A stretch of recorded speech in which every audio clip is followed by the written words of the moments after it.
لو كان خيرا ما سبقونا إليه وإذ لم يهتدوا به فسيقولون هذا إفك قديم ومن قبله كتاب موسى إماما ورحمة وهذا كتاب مصدق لسانا عربيا لينذر الذين ظلموا وبشرى للمحسنين إن الذين قالوا ربنا الله ثم استقاموا فلا خوف عليهم ولا هم يحزنون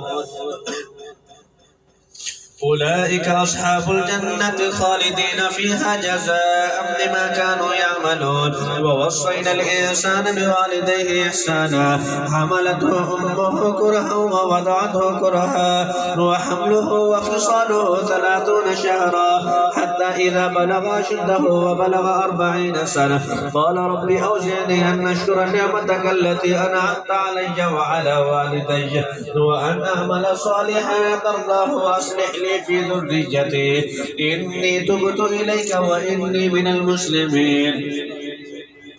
أولئك الذين نتقبل عنهم أحسن ما عملوا ونتجاوز عن سيئاتهم في أصحاب الجنة وعد الصدق الذي كانوا يوعدون والذي قال لوالديه أف لكما تعدانني أن أخرج وقد خلت